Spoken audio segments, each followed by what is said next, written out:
Hello student, welcome to RS education centre online classes.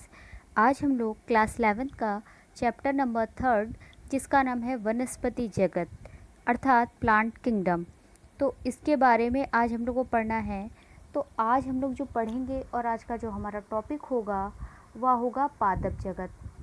पादप जगत किसे कहते हैं और पादप जगत का वर्गीकरण करेंगे। ठीक है, तो चलिए स्टार्ट करते हैं। देखिए, बात करते हैं पादप जगत की। तो पादप जगत को दो भागों में बांटा गया है। एक है, आप देख सकते हैं जैसा एक चार्ट के रूप में बना हुआ है कि एक है अपुष्पी यानी कि क्रिप्टोगैमी या क्रिप्टोगैमस बोल सकते हैं इसको। एक है पुष्पी यानी कि फिनेरोगैमस या पुष्पी। ठीक है, अपुष्पी पुष्पी की अपुष्पी वह पादप होते हैं जिसमें कि जो है बीज व पुष्प नहीं पाया जाता, या इसको बोल सकते हैं अपुष्पोद्भिद। ठीक है, पुष्पी पादपों में पुष्पी पौधे जितने होते हैं उसमें क्या होता है कि इनमें बीज और जो पुष्प होते हैं वह स्पष्ट रूप से आपको नज़र आते हैं। ठीक है, तो सबसे पहले हम लोग कैटेगरी को बांटने से भी पहले चलिए कुछ चीज़ें जान लेते हैं कि जो पादप जगत है, पादप जगत को यानी कि पादप जगत आता किस में है, वनस्पति विज्ञान में। आप दो शाखा पढ़ते हो बायोलॉजी में, जीव विज्ञान की दो शाखा है, एक है जंतु विज्ञान और एक है वनस्पति विज्ञान। तो बात यहाँ पे करते हैं वनस्पति विज्ञान की हम लोग कर रहे हैं, यानी कि पादप जगत की कर रहे हैं। तो सबसे पहले यहाँ बात करते हैं, एक वैज्ञानिक थे जिनका नाम था थियोफ्रेस्टस। थियोफ्रेस्टर को वनस्पति विज्ञान के जनक के रूप में जाना जाता है। ठीक है, थियोफ्रेस्टर को उन्होंने क्या किया कि सबसे पहले वनस्पति विज्ञान की शाखा को, ये देखिए यहाँ पर ये देख सकते हैं आप, मैंने एक चार्ट में भी आपको समझाने की कोशिश की है कि थियोफ्रेस्टर हैं वह हैं वनस्पति विज्ञान के जनक। ठीक, इसके बाद पादप जगत को एक वैज्ञानिक थे जिनका नाम क्या था, एकलर। ये देखिए यहाँ पर एकलर ने 1883 में, वैज्ञानिक का नाम है एकलर। ये याद रखिएगा कि जो पादप जगत को दो भागों में बांटा। ठीक है, पहला है अपुष्पोद्भिद, मैंने अभी जैसे बता दिया है, और दूसरा है पुष्पोद्भिद। ठीक है, क्रिप्टोगैमी और फिनेरोगैमी। तो यहाँ पर एक नंबर का बहुविकल्पी आपका प्रश्न जो है वो तैयार हो जाता है कि वनस्पति विज्ञान के जनक, और ये पूछा भी बहुत जाता है प्रश्न कि वनस्पति विज्ञान के जनक तो हैं कौन है, थियोफ्रेस्टस। और पादप जगत को वर्गीकृत किया था वो 1883 में किया था एकलर नामक वैज्ञानिक ने। तो चलिए फिर एक एक करके पहले हम, आज ये जो वीडियो है ना इसको दो पार्ट में हम पढ़ेंगे। तो आज जो भी हम लोग जानकारी प्राप्त करेंगे और आज का जो हमारा टॉपिक रहेगा वो रहेगा अपुष्पोद्भिद, जितने भी जो इसकी कैटेगरी है वह पढ़ेंगे। चलिए देखते हैं कैसे कैटेगरी बांटते हैं। देखिए, अपुष्पोद्भिद जो है क्रिप्टोगैमी, इसके अंतर्गत इसको निम्न वर्गों में क्या किया गया है, बांट दिया गया है। निम्न वर्ग कौन कौन से हैं, देखिए, पहला है थैलोफाइटा, दूसरा है ब्रायोफाइटा, तीसरा है टेरिडोफाइटा। अब थैलोफाइटा क्या होता है, थैलोफाइटा के अंतर्गत कौन से प्लांट आते हैं, ब्रायोफाइटा के अंतर्गत कौन से प्लांट आते हैं और टेरिडोफाइटा के अंतर्गत कौन से प्लांट आते हैं, ये विस्तार पूर्वक सचित्र अभी हम लोग चलते हैं, एक एक करके समझते हैं। तो सबसे पहले हम लोग बढ़ते हैं, और हाँ, पुष्पोद्भिद को हम लोग नेक्स्ट वीडियो में कवर करेंगे। देखिए, पहला है जो है वह है थैलोफाइटा।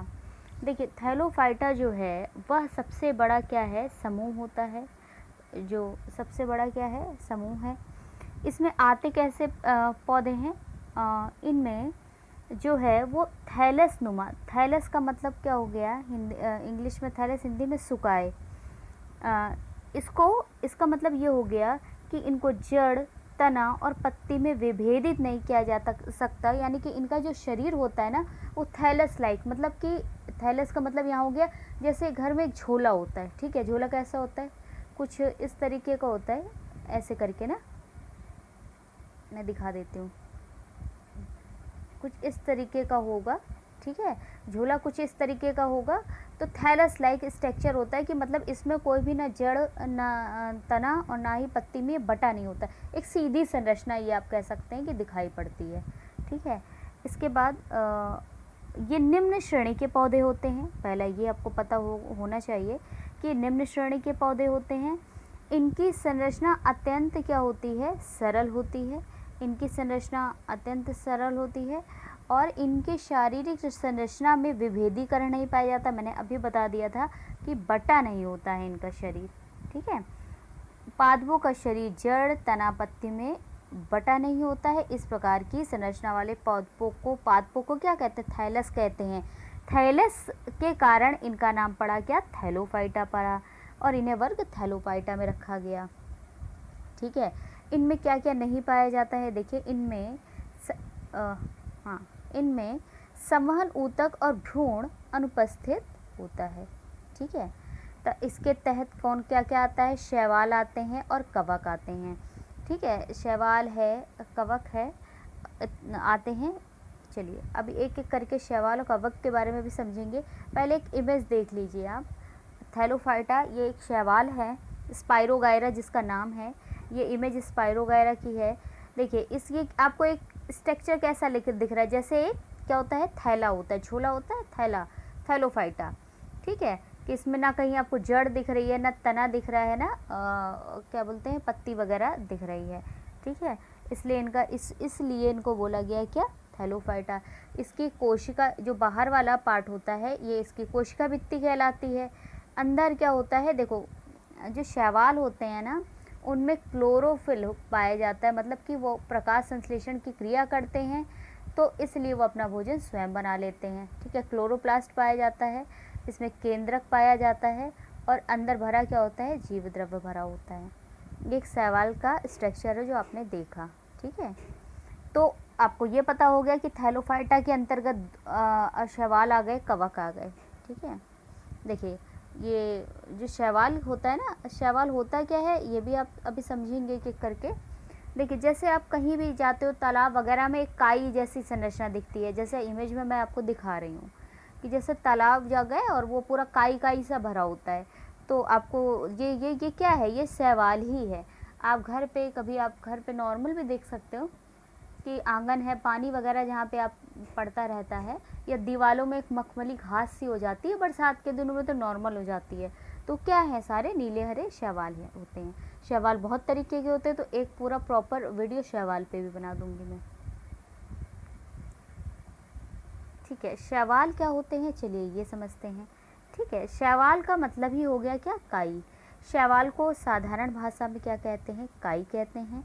शैवाल या काई पेड़ों पर आप देख सकते हो, चट्टानों पर देख सकते हो, कीचड़, नदी, तालाबों, गड्ढों, पुराने घरों की दीवारों, स्वच्छ परपोषी होते हैं। परपोषी का मतलब है कि दूसरे से भोजन प्राप्त करते हैं, ठीक है। हेट्रोट्रॉफिक होते हैं, यह अपना भोजन स्वयं नहीं बना पाते या भोजन के लिए दूसरे पदार्थों पर निर्भर रहते हैं। इनमें पर्णहरिम नहीं पाया जाता, ये याद रखने की बात है। जो शैवाल है उसमें पर्णहरिम पाया जाता है, इसलिए उनका रंग क्या होता है, नीला हरा ऐसे कुछ होता है। और ये व्रत सड़े गले कार्बनिक पदार्थों से भी अपना जीवन यापन करते हैं। इनका शरीर कवक सूत्रों से बना जाल होता है। इनमें पर्णहरिम नहीं पाया जाता है।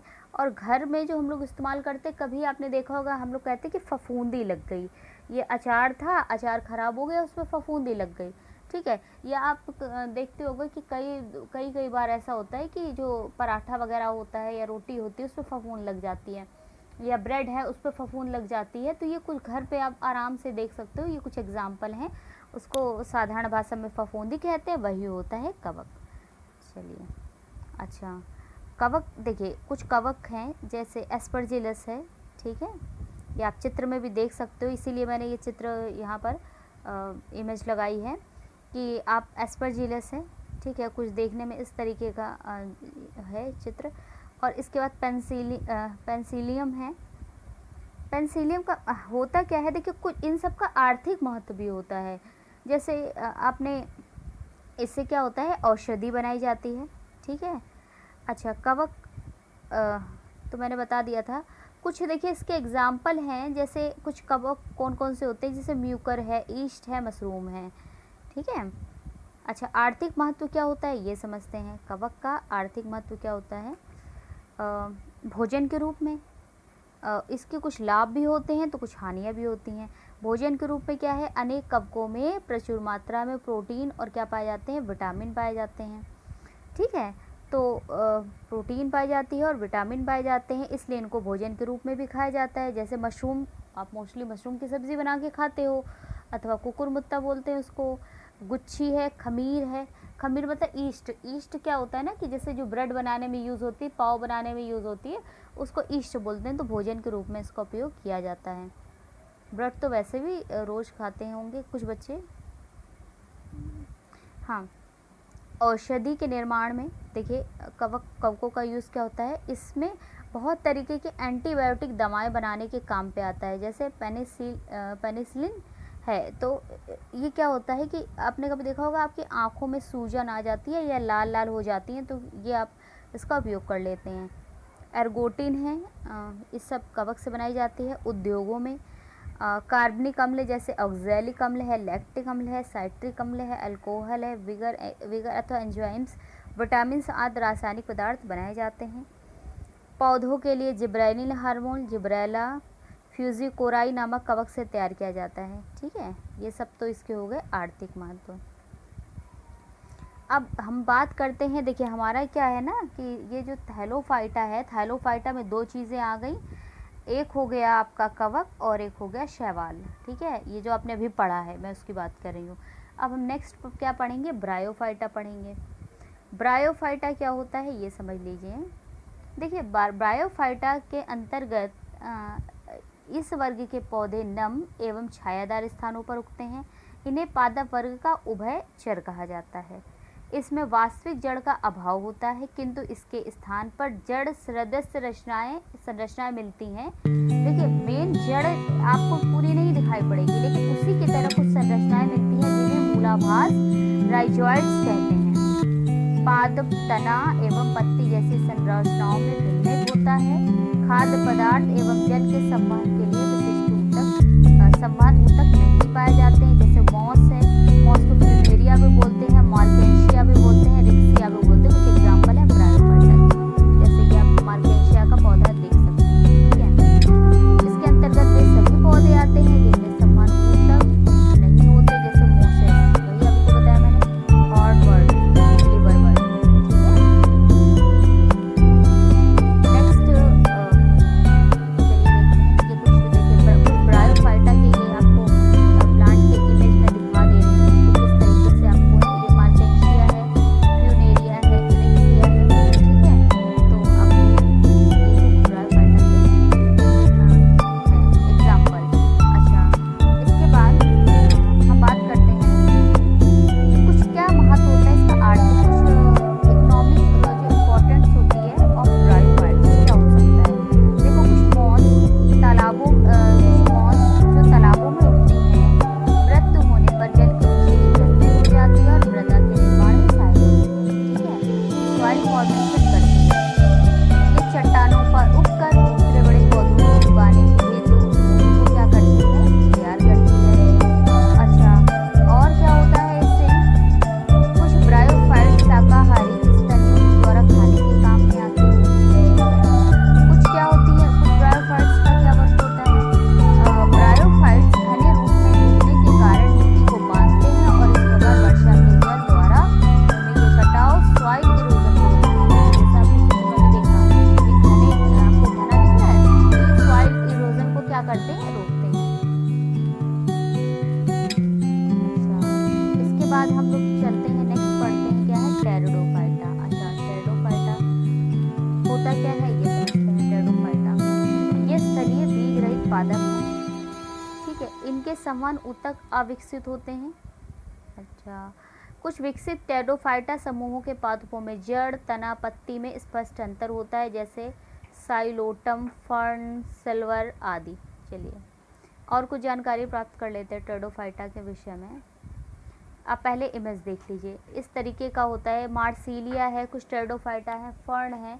ठीक है, तो होता क्या है ये समझ लीजिए। इस वर्ग के पौधे का शरीर जड़, तना तथा पत्ती में विभाजित होता है। इनके शरीर के एक भाग से दूसरे भाग तक जल तथा अन्य पदार्थों को स्थानांतरण यानी कि ट्रांसफ़र हेतु संवहन ऊतक पाए जाते हैं। जैसे मैंने बताया है एग्जाम्पल अभी मार्सिलिया है, फर्न है, ये क्या है, कुछ टेरिडोफाइटा के एग्जाम्पल हैं।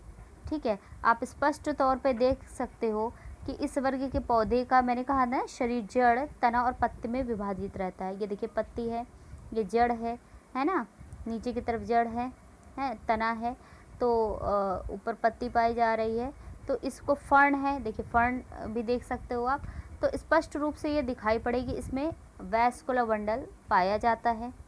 ठीक, कुछ एग्जाम्पल ये हो गए इसके। तो आपने इसको अच्छे से देख लिया है, क्या नाम है ये टेरिडोफाइटा का।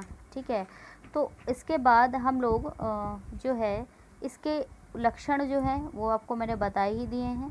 ठीक है, तो नेक्स्ट वीडियो में हम इसका जो है वो नेक्स्ट पूरा टॉपिक को और कवर कर लेंगे। ये आपका पार्ट फर्स्ट था। पार्ट सेकंड जो है वह हम लोग उसमें हम लोग क्या क्या कवर करेंगे, इसमें हम लोग स्पर्मेटोफाइटा यानी कि पुष्पोद्भिद जितने भी पौधे आते हैं वो कवर करेंगे। ठीक है, तो मिलते हैं नेक्स्ट